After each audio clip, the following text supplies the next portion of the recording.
Lu tahu gak sih apa itu birokrasi? Nggak tahu apa emang itu? Mak gue juga nggak tahu. Apa ya? Kira-kira siapa yang tahu ya? Apa ya? Tapi kayaknya ada deh teman kita yang tahu. Siapa? Cari tahu. Ayo. Di kelas 2B ada kayaknya deh. Siapa? Ya, apa ayo? Ayo. Tahu. Halo semuanya. Karena tadi ada teman kita yang nggak paham apa itu birokrasi, kami membuat video ini untuk menjelaskan apa itu birokrasi.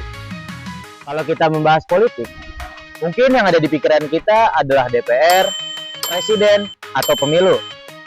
Tapi ada satu komponen penting yang sering terlupakan, yaitu birokrasi. Tanpa birokrasi, pemerintah tidak akan dapat menjalankan kebijakan yang baik untuk masyarakat. Oleh karena itu, dengan mempelajari birokrasi, kita dapat mengetahui bagaimana negara ini bekerja. Birokrasi adalah sistem organisasi yang ada dalam pemerintahan yang bertugas untuk mengatur kebijakan dan memberikan pelayanan kepada masyarakat. Sistem birokrasi diatur dalam Undang-Undang tahun 1945. Ya, selain itu, pengelolaan aparatur negara juga diatur dalam Undang-Undang Nomor 5 Tahun 2014 yang menekankan soal profesionalisme, netralitas, dan sistem merit dalam birokrasi. Nah, adapun peran utama dalam birokrasi. Peran utama dalam birokrasi adalah sebagai layanan kebijakan. Jadi, salah satu kebijakan yang sudah dibuat oleh pemerintah atau lembaga politik, birokrasi nih yang menjalankannya di lapangan. Contohnya itu adalah program bantuan sosial. Nah, program bantuan sosial adalah program pemerintah untuk memberikan uang, barang, atau jasa kepada masyarakat yang memenuhi kriterianya. Lalu ada pelayanan administrasi untuk pembuatan KTP dan juga KK, serta sistem pendidikan dan kesehatan.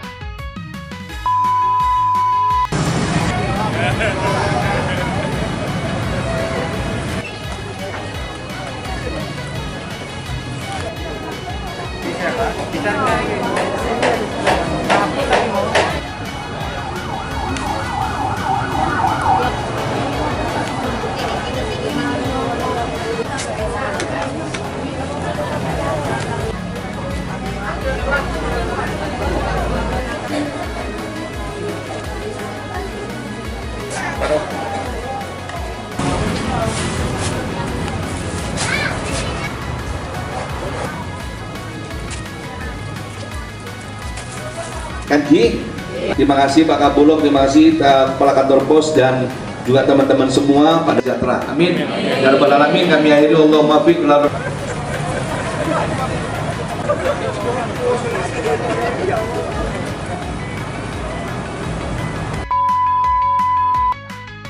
Jadi, tanpa adanya birokrasi, kebijakan hanya akan menjadikan dokumen tanpa terrealisasi.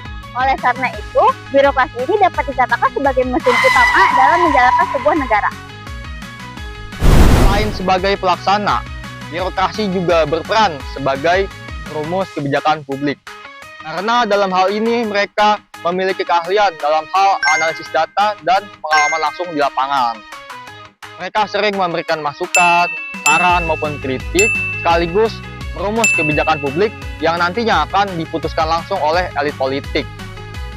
Dengan kata lain, birokrasi tidak bersifat netral maupun pasif, tapi mereka juga turut andil dan aktif dalam proses kebijakan publik. Melihat fenomena ini, birokrasi merupakan aktor yang sangat penting dalam proses politik meskipun mereka tidak dipilih langsung lewat pemilu. Hubungan antara birokrasi dan politik di Indonesia cukup kompleks.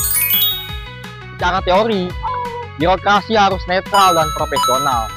Namun, dalam praktiknya, seringkali terjadi intervensi politik dalam birokrasi. Beberapa masalah sering muncul dalam birokrasi kita, antara lain, sering terjadinya politisasi ketika pilkada maupun pemilu. Praktik KKR yang masih merajalela seperti korupsi, kolusi, dan nepotisme, penyalahgunaan kekuasaan, pengangkatan jabatan hanya atas dasar kedekatan, bukan kompetensi. Hal ini menjadi tantangan besar bagi Indonesia yang memicu ketidakpercayaan masyarakat terhadap pemerintah itu sendiri. Oleh karena itu, netralitas dan profesionalitas dalam birokrasi kita sangatlah penting untuk menjaga demokrasi Indonesia tetap hidup dan bertumbuh. Setelah terjadinya, Indonesia mulai melakukan perubahan besar dalam sistem birokrasi. Tujuan reformasi birokrasi yaitu untuk menciptakan pemerintahan yang bersih, transparan, dan akuntabel. Beberapa langkah juga dapat dilakukan seperti menerapkan sistem merit dalam pengangkatan jabatan, juga digitalisasi pelayanan publik atau e-government, peningkatan kualitas sumber daya manusia, dan juga pengetatan pengawasan terhadap korupsi. Ini juga memiliki peran yang sangat penting dalam menjaga kestabilan negara. Meskipun terjadinya pergantian pemerintahan, birokrasi tetap berjalan dan memastikan pelayanan publik tidak terganggu. Selain itu, birokrasi juga menjadi penghubung antara masyarakat dan negara. Tingkat pelayanan birokrasi itu menentukan kepercayaan antara masyarakat dengan pemerintah.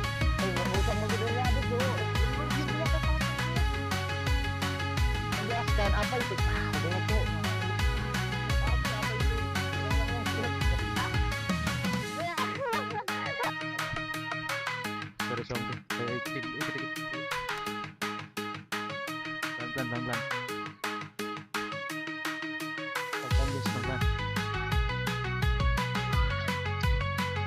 Ayo, kejar.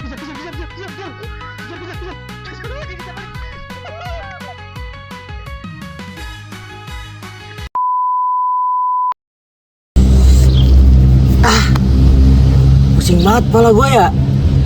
Yang daftar BEM banyak. Gue kan bingung jadinya mau milih siapa.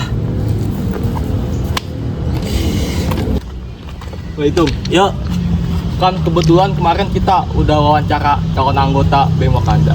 Nah, dari lu udah ada gambaran belum anggota kita siapa aja nantinya? nah justru itu gue bingung nih, yang daftarnya kan banyak ya. Dan mereka juga punya kelebihan sama kekurangannya masing-masing. Guys, lagi pada ngomongin apa nih? Oh ini Nay, kemarin kan kebetulan kita udah seleksi wawancara. Nah, si Ketum bingung mau milih siapa yang bakal jadi anggota BEM Wakanda. Oh, kebetulan gue bawa nih daftar nama yang wawancara kemarin. Kita mulai milih dari bendahara dulu kali ya, Tum. Soalnya di sini udah ada nama foto sama Kesia. Oke, boleh tapi jujur nih ya, gue bingung nih mau milih siapa di antara mereka berdua. Soalnya Kesia tuh orangnya cerdas, kompeten, dan juga dia pernah menjabat di periode sebelumnya. Oke. Jadi alasan lu buat masuk ke BEM ini tuh apa? Nah, jadi alasan saya untuk masuk ke BEM Wakanda ini khususnya di bagian bendahara karena saya ini sudah mempunyai pengalaman di bagian tersebut. Saya sebelumnya, di periode sebelumnya dan di ketua umum sebelumnya, saya menjabat sebagai bendahara dan saya sangat diapresiasi kinerja saya oleh ketua umum tersebut. Sehingga saya ingin menjabat lagi nih sebagai bendahara. Dan juga saya sebelumnya di SMA sudah menjabat sebagai bendahara di OSIS selama 2 periode. Oke, sungguh sangat banyak banget ya iniannya. Oke, nanti tunggu lagi ya buat pengumumannya ke depannya. Terima kasih Keisha. Terus kalau Koto, dia tuh kan maba ya, dia juga anak orang kaya, plus dia juga anak rektor. Kan kapan lagi kita punya anggota di BEM ini anak rektor? Oke, Foto. Jadi apa tujuan lo masuk ke BEM Wakanda? Jadi tujuan gue masuk BEM Wakanda ini paling pengen memperluas relasi aja sama apa lagi ya? Udah sih kayak itu aja. Hah? Jadi maksud lo join BEM Wakanda ini cuma buat luasin relasi doang? Kalau cuma buat relasi doang mah lu nongkrong aja di warkop, luas relasi lu. Kok nyolot sih lu bang? Asal lu tahu ya, gue ini anak rektor. Jadi kalau misalnya lu butuh apa-apa, gue tinggal bisa minta bapak gue. Betul juga sih. Iya juga ya. Lu anak rektor ya? Iya. Jujur aja ini mah tuh, menurut pendapat gue pribadi, lebih baik kita milih Koto aja. Kenapa? Yang pertama, dia anak orang kaya. Yang kedua, dia anak rektor. Yang ketiga, dia punya akses luas. Dan yang terakhir, HP-nya iPhone 14 Pro Max as. Story-nya ndak mempan, ngana mau singgung pak kita muka kurang tampan, lebukang tape saingan jadi. Bener sih, jarang-jarang kan ya BEM kita punya bendahara yang deket sama atasan, supaya jalur kita gampang juga. Tapi nggak bisa gitu kak, kita kan milih harus berdasarkan skill lah, bukan karena dapat sama atasan. Udah naik. Kalau soal kompetensi kita bisa saling backup. Lagi pula kapan lagi kita punya bendahara tampil necis kayak Kyoto. Oke G, untuk kali ini gue setuju sama lu. Mungkin kita bisa nih ya pilih bendahara si Koto-Koto ini. Oke, mungkin si Koto-Koto ini kita jadiin bendahara kali ya. Setuju gue sih, setuju. Gak salah gue milih ketum.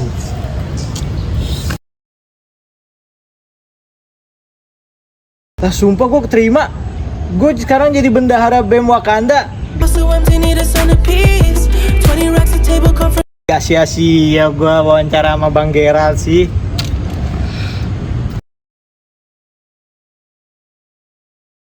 Hah? Kok Koto yang keterima? Dibanding gue, dia punya apa sih? Ih, sumpah. Oh, ternyata anak rektor.